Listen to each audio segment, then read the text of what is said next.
Good morning વિદ્યાર્થી મિત્રો, કેમ છો? મજામાં? આપના આજના લેક્ચરમાં આપનું સ્વાગત છે. એક્ઝામ્પલ નંબર 17 સુધી આપણે ગણતરી કરી હતી ગત લેક્ચરની અંદર. આજે આપણે 5.1ના 18મા એક્ઝામ્પલથી આગળની ગણતરી શરૂ કરીશું. તો આગળની વ્યાખ્યાઓને બધું તમે યાદ કરી લીધું હશે. ચલો ગણીએ. Example number 18. રકમ અહીંયા એવી આપી છે મિત્રો કે લેમડાના કયા મૂલ્ય માટે એફએક્સ બરાબર બે કિંમતો છે. જો x less than equal to 0 હોય તો એફએક્સ થશે lambda x square minus 2x, અને એફએક્સની વેલ્યુ જ્યારે એક્સ ગ્રેટર દેન 0 હશે ત્યારે થશે 4x + 1 દ્વારા વ્યાખ્યાયિત વિધેય એક્સ બરાબર 0 આગળ સતત છે એવું પ્રશ્ન પૂછ્યો છે. અને બીજો છે એમાં કે એક્સ બરાબર 1 આગળ સાતત્ય માટે શું કહી શકાય. તો અહીંયા તમે જોઈ શકો છો મિત્રો કે એક્સની કિંમત 0ની આસપાસ, એટલે કે 0 કરતાં મોટી, 0 કરતાં નાની અને 0 બરાબર માટે આપેલી છે. એટલે જે અહીંયા એફએક્સના ભાગ પડે છે 0 કિંમત માટે પડે છે. આપણે અગાઉ પણ શીખી ગયા, અહીંયા હું ફરી રિપીટ કરું છું કે સપોઝ અહીંયા 0 છે તો 0થી નાની કિંમતો બધી આ બાજુ હશે, 0થી મોટી કિંમતો બધી આ બાજુ હશે. હવે બીજી આપણને સાતત્યતા જે ચકાસવાની કીધી છે 0 અને 1 બંને માટે કીધી છે. તો 0 માટે તો ડાબી અને જમણી બાજુની કિંમત અહીંયાથી મળી જશે. 1 મિત્રો 0ની આ બાજુ હશે. તો હવે 1ની ડાબી બાજુ લઈએ કે 1ની જમણી બાજુ લઈએ, બંને આવશે તો 0ની જમણી બાજુ જ, એટલે કે 0 કરતાં મોટી કિંમત જ થશે. ખ્યાલ આવે છે ને? અગાઉ આપણે દાખલા ગણ્યા છે આવા. તો એના માટે એફએક્સ એક જ થશે. કયો? જ્યારે એક્સની કિંમત 0 કરતાં મોટી હોય, એટલે કે 4x + 1. તો એના માટે આપણે જોઈએ સતત છે કે નહીં, અને જો સતત હોય તો એવી લેમડાની કિંમતો આપણે શોધવાની છે કે લેમડાના કયા મૂલ્ય માટે એક્સ બરાબર 0 આગળ સતત છે અને એક્સ બરાબર 1 આગળ સતત છે. તો શરૂ કરીએ. સતતની વ્યાખ્યા આપણે ભણી ગયા મિત્રો. જો સતત હોય તો ડાબી બાજુનું લક્ષ અને જમણી બાજુનું લક્ષ બંનેની કિંમત કેવી મળવી જોઈએ? સમાન મળવી જોઈએ. તો આપણે પહેલાં 0 માટે ચકાસીએ. 0ની ડાબી બાજુનું લક્ષ લઈ લઈએ તો x tends to 0 minus 0 minus fx. તો limit x tends to 0 minus 0 minus એટલે એક્સની વેલ્યુ 0 કરતાં નાની હોય, તો તે વખતે થશે fx lambda x square minus 2x. લક્ષ લઈએ એક્સની કિંમત 0 મૂકીએ તો લેમડા 0નો સ્ક્વેર માઇનસ 2 ઇન્ટુ 0. અહીંયા જોઈ શકો છો કે આ બંને પર 0 થશે એટલે 0 માઇનસ 0 0, લેમડા ઇન્ટુ 0 એટલે જવાબ આવશે 0. ચલો એનું જ જમણી બાજુનું લક્ષ લઈએ તો x tends to 0 plus fx. તો અહીંયા તમે જોઈ શકો છો 0 પ્લસ એટલે 0 કરતાં મોટી કિંમત, ત્યારે fx થશે 4x + 1. લક્ષ લઈએ તો 4 ઇન્ટુ 0 પ્લસ 1 એટલે કે 1. તો અહીંયા તમે જોઈ શકો છો કે limit x tends to 0 minus fx અને limit x tends to 0 plus fx બંનેની વેલ્યુ આપણને મળે છે. 0 માઇનસ ડાબી બાજુનું લક્ષ થાય છે 0, જમણી બાજુનું લક્ષ થાય છે 1. 0 is equal to 1 is not equal to 1. બંને કિંમતો સમાન નથી, અને જો બંને કિંમતો સમાન ના હોય તો આપણે કહી શકીએ કે એફ એ એક્સ બરાબર 0 આગળ સતત નથી. અને જો આ સતત નથી તો લેમડાની એવી કોઈ કિંમત ના મળે જે આગળ એફ વિધેય એક્સ બરાબર 0 આગળ કેવું હોય? સતત હોય. તો લેમડાની કોઈ પણ કિંમત માટે એફ એ એક્સ બરાબર 0 આગળ સતત નથી. તેવી કોઈ કિંમત નહીં મળે મિત્રો. ચલો 1 માટે જોઈએ. તો 1ની ડાબી બાજુનું લક્ષ અને જમણી બાજુનું લક્ષ જોઈએ. તો limit x tends to 1 minus fx. હવે અગાઉ મેં ચર્ચા કરી દીધી કે એકની ડાબી બાજુનું લક્ષ હોય કે જમણી બાજુનું લક્ષ હોય, 0 કરતાં તો મોટી કિંમત જ છે. એટલે આપણી પાસે જે કિંમતો આપી છે એમાં એક જ fx આવશે. કયો? 4x + 1. એ 1ની ડાબી બાજુનું લક્ષ હોય, જમણી બાજુનું લક્ષ હોય કે 1 આગળની કિંમત હોય. ઓકે, ચલો મૂકીએ કિંમત. તો limit x tends to 1 minus એફએક્સની વેલ્યુ 4x પ્લસ 1. ચલો લક્ષ લઈએ તો 4 ઇન્ટુ 1 પ્લસ 1 લક્ષ લઈએ ને 1. ચલો 4 એકા 4 ને 1 5. ચલો એનું જ જમણી બાજુ લખશું 1 પ્લસ એફએક્સ. એફએક્સ એના એ જ રહેશે મિત્રો. 4x plus 1. ફરી લક્ષ લઈએ તો 4 ઇન્ટુ 1 પ્લસ 1 5. અને ત્રીજી કિંમત કે f1 એટલે કે એક્સની વેલ્યુ 1. હવે એક્સની વેલ્યુ 1 મૂકીએ તો 0 કરતાં મોટી, તો એ વખતે પણ એફએક્સ એના એ જ રહેશે. 4 ઇન્ટુ 1 પ્લસ 1 5. તો અહીંયા તમે જોઈ શકો છો ડાબી બાજુ જમણી બાજુનું લક્ષ અને બિંદુ આગળની કિંમત ત્રણેય કેવી મળે છે? સમાન મળે છે. એટલે કે એફ એ એક્સ બરાબર 1 આગળ સતત છે.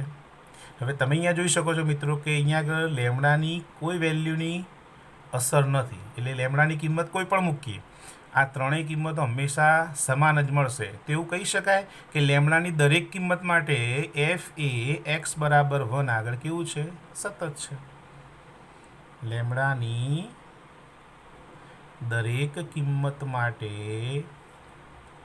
એફ એ એક્સ બરાબર 1 આગળ સતત થાય.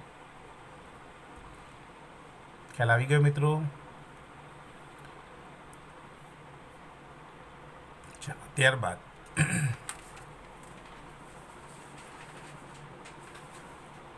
બીજું એક્ઝામ્પલ છે 19મો. સાબિત કરો કે વિધેય gx બરાબર x માઇનસ મહત્તમ પૂર્ણાંક વિધેય x. આની ચર્ચા આપણે કરી છે મિત્રો. પ્રત્યેક પૂર્ણાંક માટે અસતત છે. અહીંયા આપણને બ્રેકેટ x જે આપ્યું છે એની કિંમત શું લેવાની છે એ દર્શાવ્યું છે કે અહીંયા બ્રેકેટ x એ x જેટલો કે તેથી નાનો હોય તેવો મહત્તમ પૂર્ણાંક દર્શાવે છે. એટલે આ મહત્તમ પૂર્ણાંક વિધેય છે. આપણે મહત્તમ પૂર્ણાંક વિધેયની ચર્ચા 11મા ધોરણમાં કરેલી છે મિત્રો. મહત્તમ પૂર્ણાંક વિધેય એટલે એવી એક્સની કિંમત કે એક્સ જેટલી હોય કે એક્સથી નાની હોય તેવા પૂર્ણાંકોમાં મહત્તમ પૂર્ણાંક. એટલે અહીંયા આગળ ધારો કે હું અહીંયા 3.1 મૂકું મિત્રો, તો 3.1થી નાનો પૂર્ણાંક 3 થશે. ખ્યાલ આવે છે મિત્રો? ફરી સમજી લઈએ. મહત્તમ પૂર્ણાંક વિધેયની અંદર ધારો કે હું 3.1 મૂકું તો વ્યાખ્યા પ્રમાણે શું થાય? 3.1 કે 3.1થી નાનો હોય તેવો મહત્તમ પૂર્ણાંક. 3.1 પૂર્ણાંક નથી, એનાથી નાનો પૂર્ણાંક લઈએ તો એ 3 જ આવે, તરત નજીકનો પૂર્ણાંક. તો અહીંયા હું એમ મૂકું કે 4.3 તો શું આવશે? 4. ચલો -2.3. હવે સમજો ખાસ મિત્રો. 0 1 2 3 -1 -2 -3 -4 +4. મેં અહીંયા 3.1 મૂક્યા. 3.1 એટલે અહીંયા હશે તો એના નજીકનો નાનો પૂર્ણાંક આવ્યો 3. 4.3 મૂક્યા તો 4.3 આવે અહીંયા, એનાથી નાનો નજીકનો પૂર્ણાંક આવે 4. મેં મૂક્યા છે -2.3. -2.3 ક્યાં હશે? તે -2.3 જે છે -2 અને -3ની વચ્ચે હશે અહીંયા. કારણ કે જેમ અહીંયા આગળ વધીએ એમ માઇનસની કિંમત વધે, બરોબર ને? તો -2.3 અહીંયા છે, એનાથી નાનો નજીકનો પૂર્ણાંક કયો આવશે મિત્રો? -3. ખ્યાલ આવી ગયો? આ એ જ વિધેય અહીંયા આપેલું છે. તો એનો ઉપયોગ કરી આપણે પ્રત્યેક પૂર્ણાંક માટે અસતત છે એવું સાબિત કરીએ. તો સૌથી પહેલાં હું વિધેય લખી દઉં છું. વિધેય આપેલું છે gx is equal to x minus bracket x. Okay, હવે સમજો. ધારો કે કોઈક n બિલોંગ્સ ટુ z પૂર્ણાંક છે.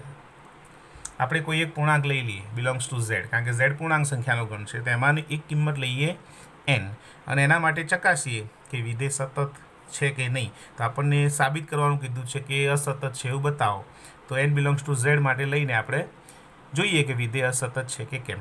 તો n બિલોંગ્સ ટુ z માટેની કિંમત આપેલી છે એટલે ઝેડમાં બધા જ પૂર્ણાંક ઘટકો છે. ઓકે મિત્રો, હવે ખાસ સમજજો. હું અહીંયા ફરી એક સંખ્યા રેખા દોરું છું. હવે તમે જે કિંમત લીધી છે અહીંયા છે n. સંખ્યા રેખામાં જમણી બાજુ જઈએ તો કિંમતો વધશે, એટલે અહીંયાથી એમ જેમ આગળ વધીએ તો અહીંયા નેક્સ્ટ એનો પૂર્ણાંક આવશે n+1. આ બાજુ જઈએ તો નાની કિંમતો આવે, તો એના પછીનો તરતનો નાનો પૂર્ણાંક હશે n-1. આ ખ્યાલ આવી ગયો મિત્રો? ઓકે.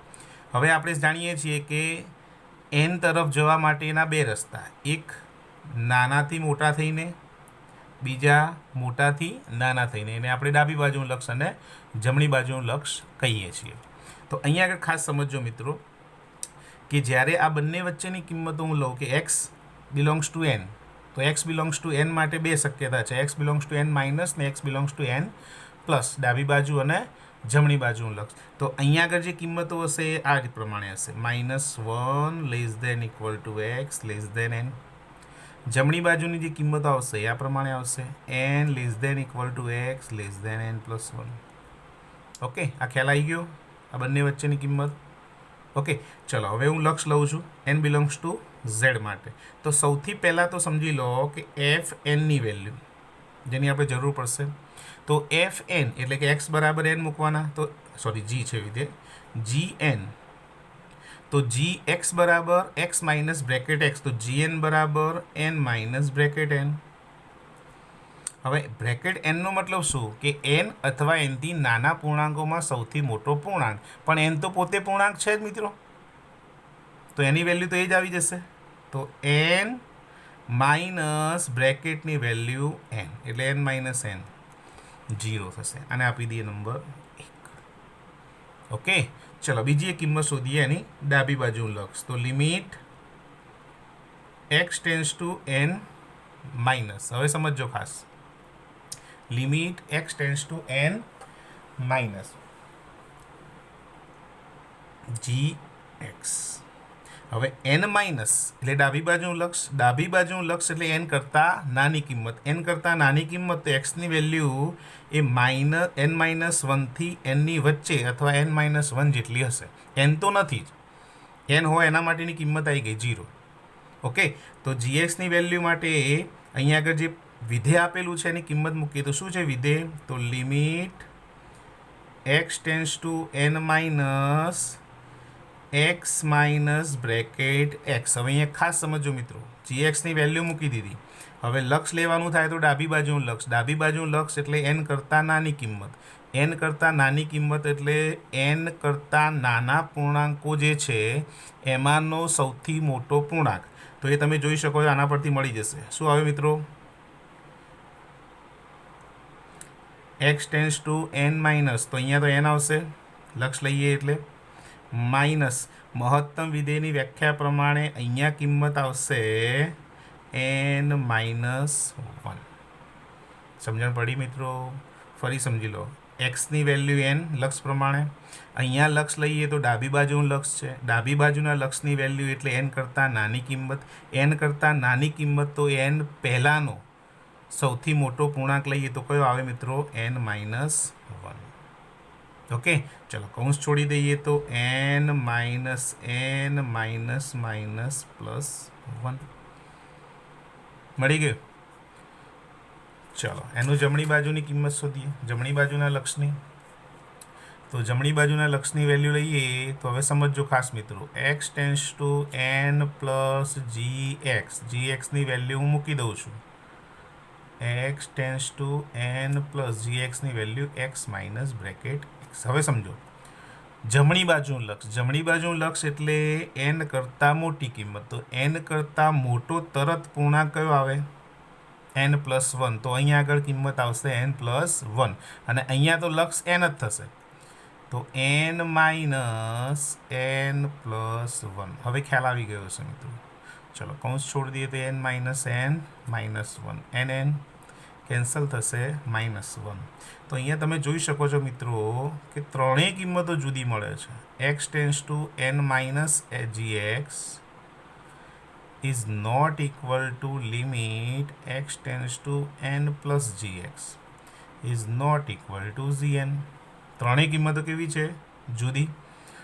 ત્રણમાંથી કોઈ પણ બે જુદી હોય ને મિત્રો તો પણ સતત વિધેય ના થાય. અહીંયા તો ત્રણ જુદી છે, તેવું કહી શકીએ કે વિધેય g એ x બરાબર n આગળ સતત નથી. સતત નથી તો કેવું છે મિત્રો? અસતત.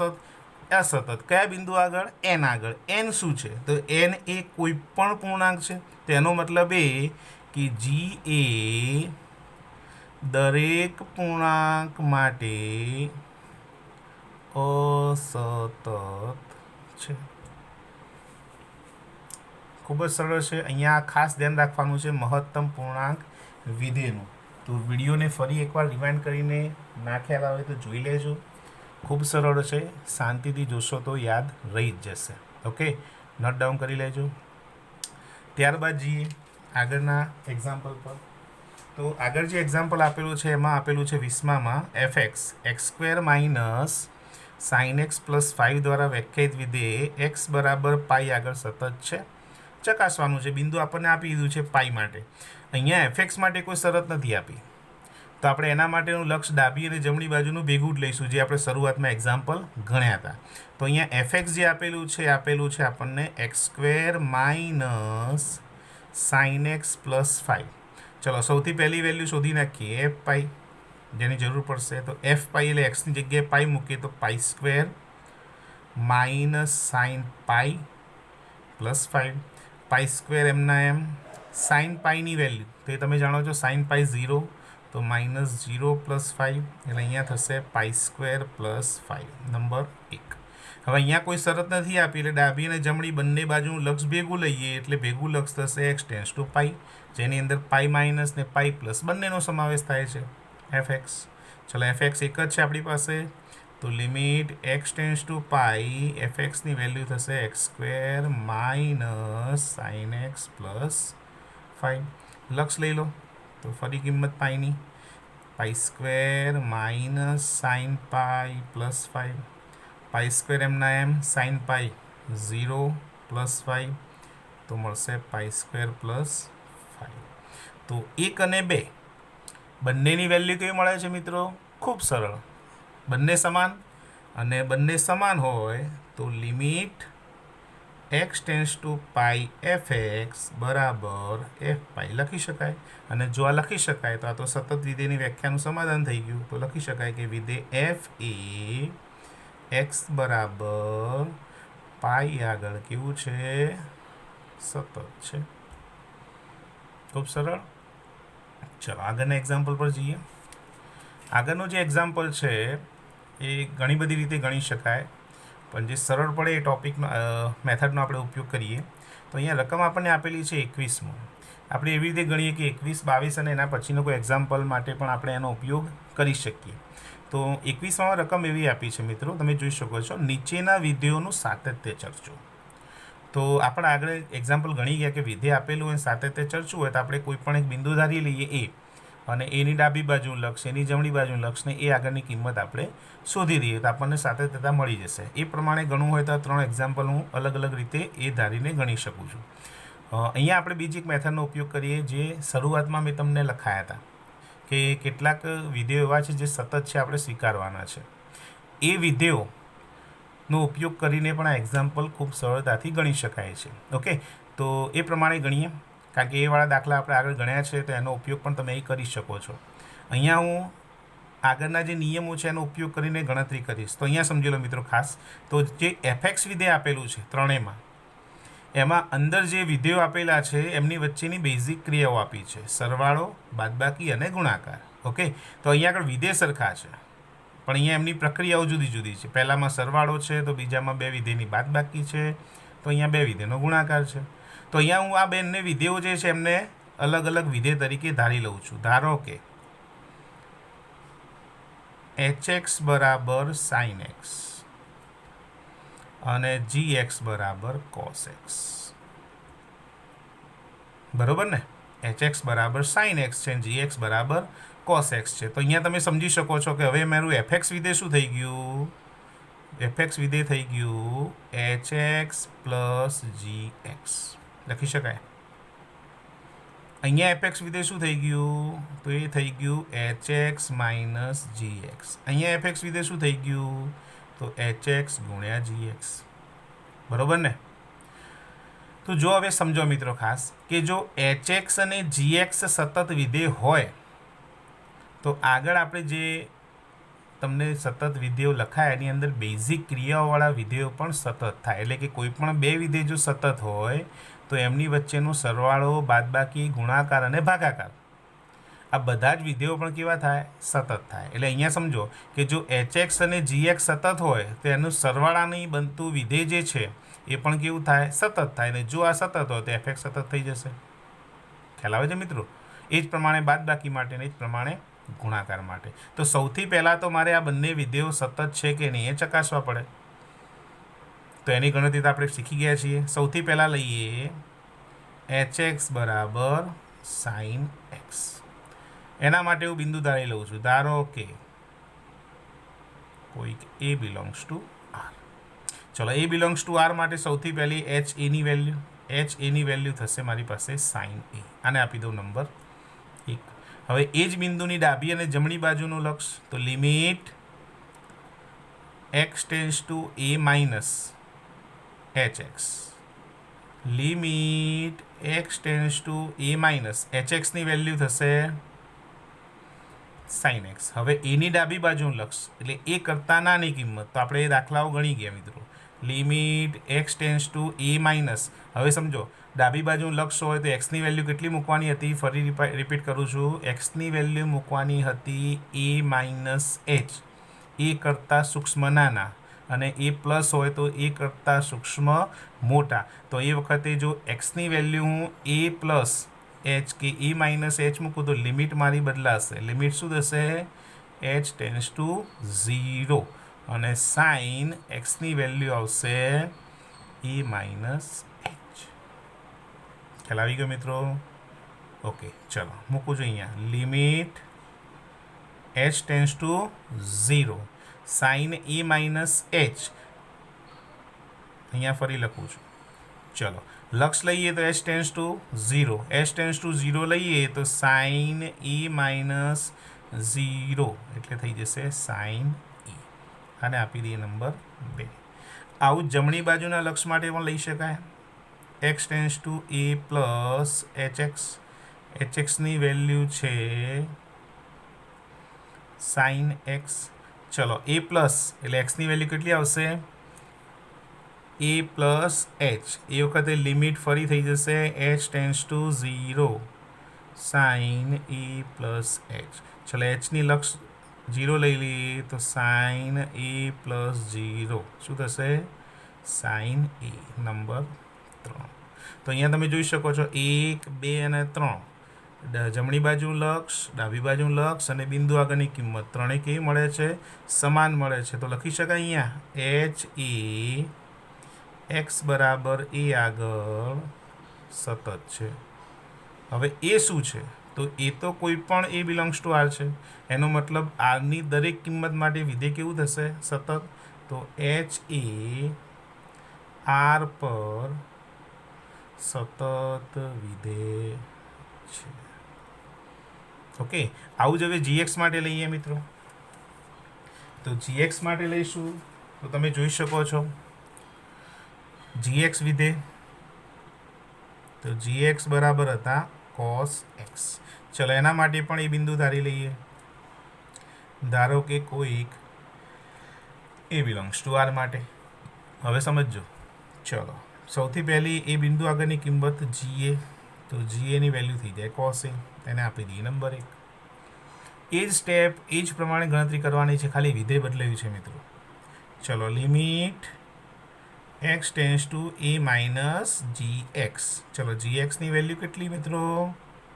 તો GX અહીંયા છે cos x. હવે A માઇનસ એટલે ડાબી બાજુ લક્ષ એટલે એક્સની value A minus H. A minus H મૂકી તો લિમિટ મારી થઈ જશે H tends to 0 cos A minus H. ચલો, લક્ષ લઈએ H ટેન્સ ટુ 0 તો cos A.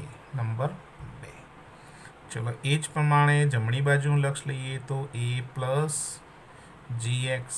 ચલો, GXની વેલ્યુ થશે cos x. ચલો, A પ્લસ એટલે એક્સની વેલ્યુ A પ્લસ H. એ વખતે લિમિટ થશે H tends to 0 cos A plus H. જ્યારે પણ મિત્રો તમે ડાબી કે જમણી બાજુમાં આ પ્રમાણે કિંમત મૂકો A માઇનસ H કે A પ્લસ H ત્યારે લિમિટ ચેન્જ કરવાનું ભૂલાય નહીં, ખાસ ધ્યાન રાખજો. ચલો એચ ટેન્સ ટુ 0 તો કોસ e પ્લસ 0 એટલે થઈ જશે કોસ e. નંબર 3. તો અહીંયા પણ ત્રણેય કિંમત કેવી મળે છે? સમાન મળે છે. જો સમાન હોય તો જી એ એક્સ બરાબર એ આગળ સતત છે. એ એટલે શું? તો કોઈ પણ એ બિલોંગ્સ ટુ આર, તો જી એ આર પર સતત વિધેય છે. હવે ખાસ સમજો મિત્રો, બે વિધેય સતત મેં બતાવી દીધા.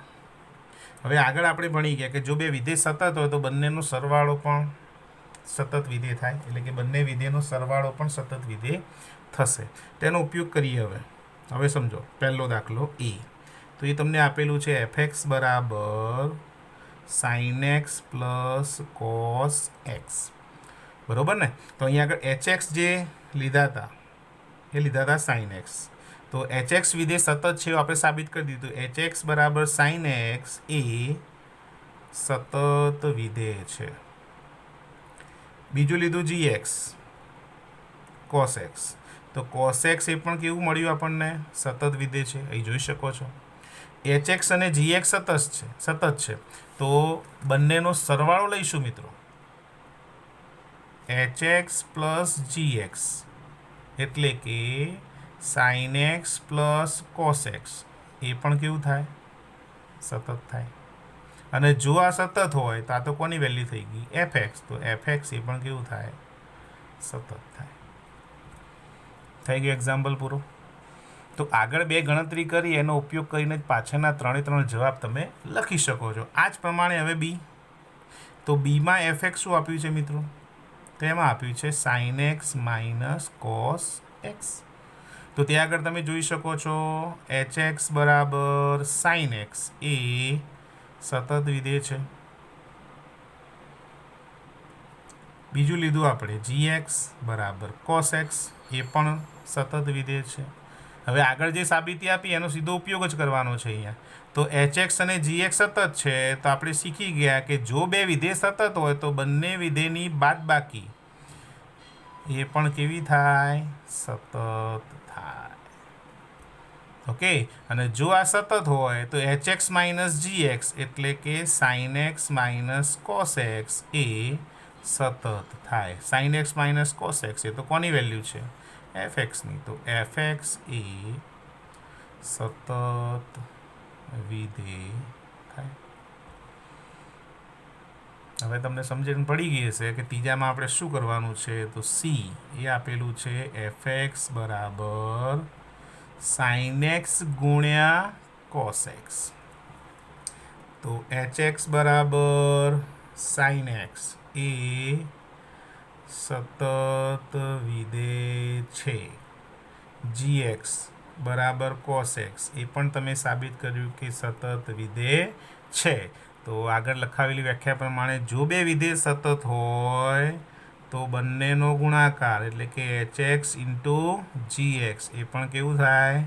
સતત વિધેય છે. H X into G X એટલે કે સાઇન એક્સ ગુણ્યા કોસ એક્સ એ પણ સતત વિધેય છે. H X sine X into cos X એટલે એફ એક્સ એ પણ કેવું થાય? સતત વિધેય થાય. બોલો, ખૂબ સરળ છે ને? આગળનો એક્ઝામ્પલ જે ગણ્યા એનો ઉપયોગ કરીને સીધો આપણે જે નિયમો છે એનો ઉપયોગ કરીને સીધા જ ત્રણના જવાબ લખી શકીએ છીએ કે જો વિધેય સતત હોય તેનો સરવાળો, બાદબાકી અને ગુણાકાર એ પણ કેવું થાય? સતત વિધેય જ થાય. એનો ઉપયોગ અહીંયા કરેલો છે. ખ્યાલ આવી ગયો મિત્રો? ઓકે, ચાલો એના પછીનો એક્ઝામ્પલ લઈએ. એના પછીનો એક્ઝામ્પલ છે 22મો. 22માં રકમ આવી આપી છે કે કોસાઇન, કોસેક, સેક, કોટ વિધેયોના સાતત્ય ચરશું. હવે આગળ જે દાખલો ગણ્યો 21મો એનો જ ઉપયોગ અહીંયા કરીએ મિત્રો. હવે સમજો ખાસ. ધારો કે એચ એક્સ બરાબર સાઇન એક્સ અને જી એક્સ બરાબર કોસ એક્સ માટે એચ એક્સ બરાબર સાઇન એક્સ ને જી એક્સ બરાબર કોસ એક્સ. માટે આ બંને વિધેય સતત છે એવું અહીંયા સાબિત કરી દેવાનું, જે આપણે દાખલા નંબર 21માં કર્યું અને અગાઉના એક્ઝામ્પલમાં. તો અહીંયા આગળ એક્ઝામ્પલ નંબર 21ની અંદર HX અને GX સતત થાય તેની ગણતરી બતાવવી, જે આપણે આગળના એક્ઝામ્પલમાં બતાવી દીધી છે. હવે તમને ખ્યાલ આવી ગયો હશે. એ જ ગણતરી તમારે અહીંયા બતાવવાની છે. તો તમે જોઈ શકો છો કે બંનેમાં આપણને HX અને GX સતત મળતા હતા, એનો ઉપયોગ પણ આપણે કર્યો. તો અહીંયા પણ એ જ ગણતરી આપણે બતાવી દેવાની કે HX બરાબર sin x, x બરાબર એ આગળ સતત છે, એ કોઈ પણ બિંદુ છે તો દરેક બિંદુ આગળ સતત છે. GX બરાબર cos x, તો એ પણ દરેક બિંદુ આગળ સતત છે. તો HX અને GX સતત થાય એની ગણતરી અહીંયા આપણે બતાવવાની છે, આગળ એક્ઝામ્પલ નંબર 21માં જે ગણી તે. બરોબર, એનો ઉપયોગ કરીને અહીંયા જુઓ તમે, તો અહીંયા તમને 4 વિધેય આપેલા છે. એમાં પહેલું લઈએ, સમજી લો. fx બરાબર આપેલું છે કોસાઇન, એટલે કે cos x. તો fx બરાબર cos x, તો અહીંયા hx તમે જોઈ શકો છો કે સોરી gx બરાબર cos x છે, તો આ થઈ ગયું gx. gx સતત હોય તો fx સતત થશે. આગળ ગણતરી બતાવીશ એટલે તમે લખી શકશો એના પરથી. મિત્રો, ગણતરી બતાવવી જરૂરી છે. અહીંયા હું એટલા માટે નથી બતાવતો કે 21માં એક્ઝામ્પલમાં ગણતરી કરી ચૂક્યા છે, પણ આ દાખલો અલગથી પૂછાય તો આપણે અહીંયા એ ગણતરી બતાવવી પડશે. ઓકે, તો એ ગણતરી બતાવી શકીએ. તો અહીંયા તમે લખી શકો છો કે GX એ સતત વિધેય છે. GX સતત છે તો GX બરાબર cos x, cos x એ fx, તો fx એ પણ શું થશે? સતત વિધેય છે. થઈ ગયું સરળ મિત્રો, કે એક એક્ઝામ્પલ જે ગણે એના આધારે બીજા બાકીના 2-3 એક્ઝામ્પલ તમે ગણી શકો છો. ચલો નંબર 2, બીજામાં વિધેય આપ્યું છે fx બરાબર cosec. હવે cosec એટલે 1/sin x. સમજો મિત્રો, 1/sin x એટલે 1/sin x એટલે hx. તો અહીંયા એવું લખી શકાય કે fx એ 1/hx વિધેય છે. હવે સમજો, 1/hx એટલે ભાગાકાર, બે વિધેયનો ભાગાકાર. આ અચળ વિધેય છે. અચળ વિધેય હંમેશા સતત છે. અને hx એ તો તમે સતત બતાવ્યું જ છે. તો જો બે વિધેય સતત હોય તો બંનેનો ભાગાકાર પણ કેવો થાય? સતત જ થાય. આપણે જોયું આગળ. જો આ બંને સતત હોય તો બંનેનો ભાગાકાર સતત, બંનેનો ભાગાકાર એટલે fx, તો fx સતત થઈ જશે. ખ્યાલ આવી ગયો મિત્રો? તો અહીંયા તમે લખી શકો છો કે hx એ સતત હોવાથી 1/hx પણ સતત વિધેય થાય. અને જો 1/hx સતત વિધેય હોય તો એના પરથી લખી શકો છો કે fx શું હતું? cosec x પણ સતત થશે. કેટલું ઇઝી છે મિત્રો. ચલો ત્રીજા માટે આપ્યું છે નંબર 3, fx બરાબર sec x. હવે તમને ખ્યાલ આવી ગયો છે, sec x એટલે 1/cos x, cos x એટલે gx, તો 1/gx. ફરી એના જ gx સતત બતાવ્યું છે, તો 1/gx સતત થઈ જશે. તો gx એ સતત હોય તો 1/gx પણ સતત વિધેય થશે. જો 1/gx સતત વિધેય હોય તો એ તો કોના બરાબર છે? fx. એટલે કે sec x એ સતત વિધેય થાય. 2 સાબિતી આપવાની, એના પરથી આ બધા જ વિધેયો તમે સતત બતાવી શકો છો. ચલો નંબર 4, અહીંયા આપેલું છે fx બરાબર cot x. ચલો cot x એટલે આપણે જાણીએ છીએ cos x ભાગ્યા sin x. cos x એટલે gx અને sin x એટલે hx. ફરી એના જ કે gx અને hx સતત વિધેયો હોય તો બંનેનો ભાગાકાર એટલે કે gx ભાગ્યા hx પણ સતત વિધેય થાય. gx અપોન hx એટલે cosx અપોન sin x એટલે cot x. તો લખી શકીએ fx બરાબર cot x એ સતત વિધેય થશે. ખ્યાલ આવી ગયો મિત્રો? તો આ પ્રમાણે તમે આપ જ્યારે પણ આવા કોઈ દાખલા હોય તેની ગણતરી આ પ્રમાણે બતાવી શકો છો નિયમોનો ઉપયોગ કરીને. ખ્યાલ આવી જ ગયો હશે મિત્રો? ના આવે તો ફરી વિડીયોને રિવાઇન્ડ કરીને જોજો.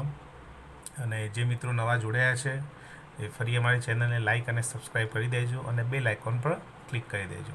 Okay, thank you very much.